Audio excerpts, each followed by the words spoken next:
Hello everyone, welcome to another episode of Financial Freeway. I gotta hold my phone up. This is David J. Attwood. I'm the man rocking the Ray-Bans, and today I'm rocking the Ray-Bans from poolside, having a relaxing day in the pool. Gabby's not feeling too good. The sun, the heat, the exotic food, the lots of beach time, I think, just finally caught up with her. So we're spending a day just relaxing and chilling out at the apartment. I'm just relaxing in the pool today while she's kind of convalescing in the suite. She's doing okay. She's just uncomfortable. So I'm just gonna bring my bentangs to the other side of the pool here, and I'm just gonna got the kind of the run of the place to myself right now. Getting close to dinner time. I may take off and go out and have something to eat. I don't know. It's hard to say, but yeah, just a little bit too much. A little bit too much Bali, I think, is what the issue is. She's just not feeling it today. She's gonna be okay. She's just having a day where she needs to just relax and not just hide from Bali for a couple hours. So what did we do yesterday? Yesterday was kind of exciting. Well, no, it was pretty laid back yesterday too. We just went walking around, exploring new parts of Bali. We did get our feet chewed up by those little tiny fish. That was kind of cool. And yeah, I'll have the video for that too. I posted a video yesterday. Yeah, we'll get that out there. But yeah, we went to one of those stores where they have a tank full of fish outside, and you get a coffee and you sit down and you put your feet in the water, and the fish just attacked my feet, and it was the weirdest sensation, but it was really nice when it was done. It was like, oh, that actually feels kind of nice, kind of slippery walking around with that on. Yeah, we found a place to have dinner, and yeah, we just kind of made it a not a late night, but not an early night. I find I'm still getting up early because I find that's when I'm the most productive. Even on vacation, I find myself more able to get up and get more stuff done in the wee hours of the morning, and I'm okay with that. Like, I'm okay with getting up early, doing what we're doing. So I'll probably continue to keep doing that. What else? Well, I started to kind of analyze my strengths and weaknesses, and I wanted to think about what to do when we head back to Canada and what life's going to look like when we get back there. I started to think about what I bring to the table, and I've been trying for a long time to focus on developing something new and unique and try and follow the trends. And I realized, maybe I'm thinking about this wrong.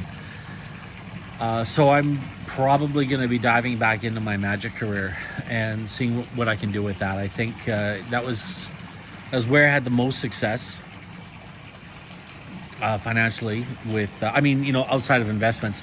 The most success I had was with the magic career. So I think I'm just going to go back to that, and yeah, we're going to see about setting up a tour for next fall and see if we can make a go of it. We told her that there's some sacrifice that has to be made, but I think take a couple months, tour Western Canada, and yeah, see if we can make a go of it. I think I got a year or two left of me doing magic, so that kind of magic anyways, and then I'll hang around the Victoria area for the corporate season, which is of course the Christmas holiday season, where it's kind of our time to shine, get some gigs that way. And I think that's where we're going to be going for the next couple of years. I think it's a good thing. It was a good exercise of mine to sit and think about what I'm going to be doing. And again, it's something I think maybe we all need to do every so often, is just take a little bit of time and kind of make a mental list of our strengths and weaknesses. So today, I wanted to go back to investing. I know I've been talking a lot about visualization and goal setting and all that stuff, and I think it's important, but I really want to talk about investing because I think investing is really, really important. I've had a strategy of investing for the last year, and I'm talking about the stock market, investing in stocks, not investing in assets like real estate or collectibles or anything like that, but actually in the stock market. I started my strategy last year started with me looking at index funds, something very, very, very cautious, and that's the way I kind of like to look at it. So I started building my portfolio up that was a little bit heavy on the ETFs and the exchange traded funds and the index funds, and I did delve a little bit into the more trendy stocks like Amazon, Airbnb, Tesla, Google or Alphabet, Meta, and I did buy some crypto too, but my portfolio is mostly ETFs. Then there was the blue chip stocks, which is the ones that have been around for a while, and they pay dividends. Like being a Canadian, one of the things I love to invest in is the Canadian banks. So I invest in all the banks that I can find that are publicly traded. That Canadian banks are publicly traded because they're very secure. Even Americans will even invest in Canadian banks. And then I took the trendy ones like the Amazon, the Tesla. I bought a few of those. And then I started looking into other companies that I kind of thought, well, maybe this was I would say this was maybe 5% of my portfolio. These were I call the rolling the dice kind of stocks. And I kind of tried a few things out with them, and some have paid off, some have failed horribly, which is to be expected. And then I invested about 10% of my portfolio is into cryptocurrency. And again, I don't look at, I'm thinking crypto kind of both as a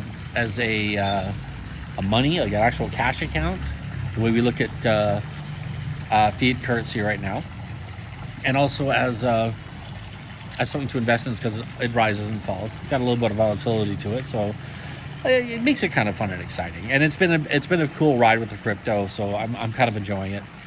But I talk a lot about investing. A lot of people shy away from it because they don't have a lot of money. They don't know where to start. I'm telling you, it is the easiest thing to do.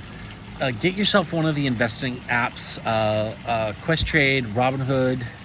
I think there's one called Acorn, which is really cool because it actually can project what you'll have. If you put an end date in it, it'll project what you'll have if the index or the fund keeps returning the way it has historically.